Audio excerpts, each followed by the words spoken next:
There's something quite peculiar about the Division Heartland. We just have not heard any information about the game lately.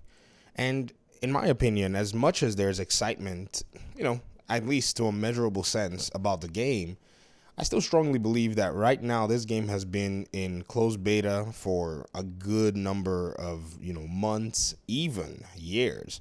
I think the earliest conversations that we had about Heartland was as far back as possibly 2 years ago, in calendar sense, anyways.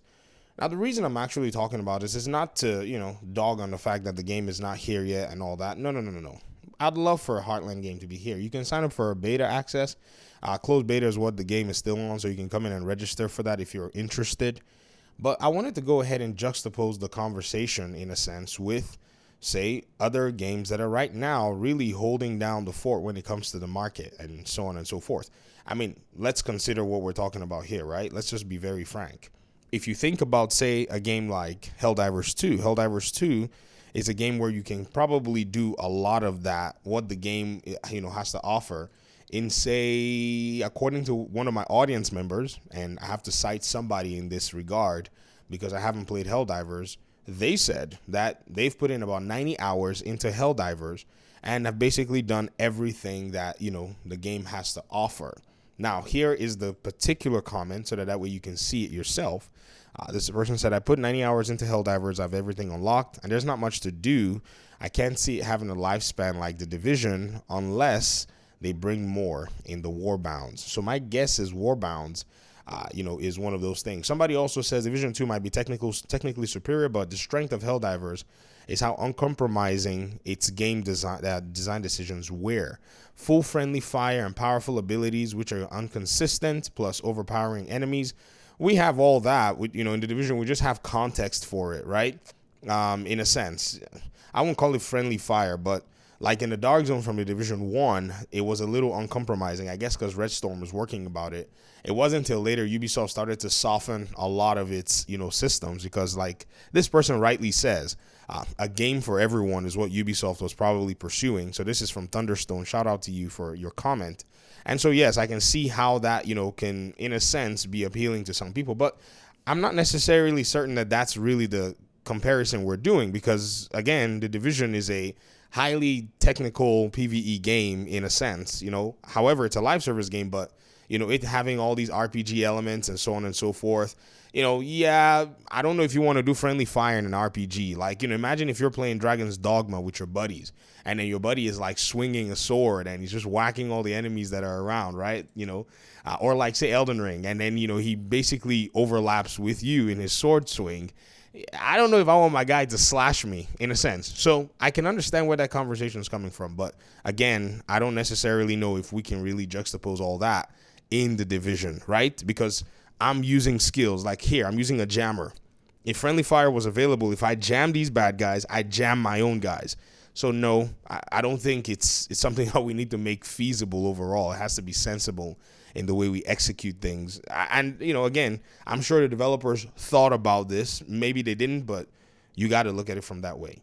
But when you consider Heartland, I think it's a misstep for Ubisoft as a whole. Why? Because this was the game that was supposed to kind of come in and take over the Division universe as a free-to-play game with heavy monetization behind it, but it seems like the game has not really done anything. Possibly the game looks like it's going to be coming out maybe 2026 to hold off or whatever it is. I don't know, maybe 2025 next year, maybe sometime the end of this year.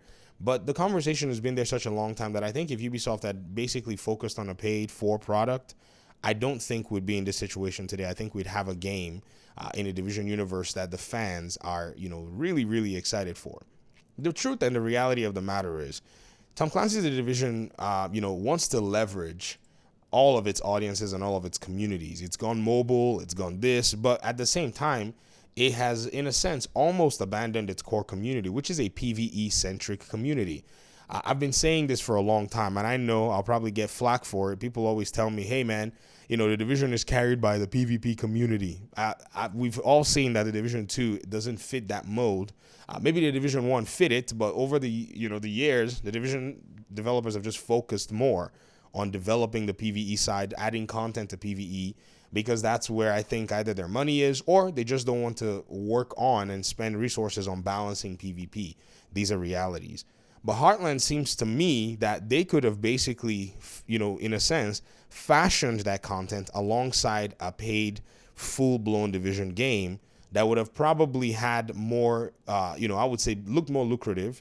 I've been able to leverage the existing community, over 40 million people, or at least the existing Division, possible customer base, over 40 million people, and the Division community overall, probably somewhere around 10 to 15 million people who would have bought the game, immediately.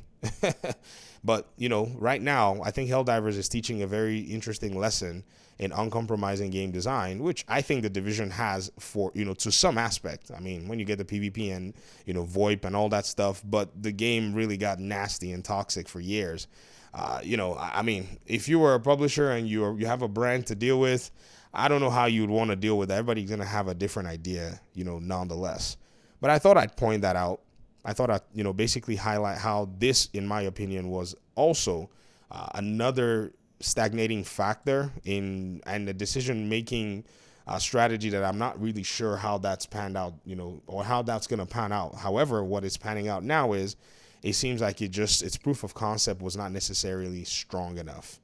But let me get out of your hair. I'd love to hear your thoughts in the comment section. Thanks so much for watching the video. Appreciate you guys' time and audience, and hopefully we'll talk pretty soon in another one. Peace out.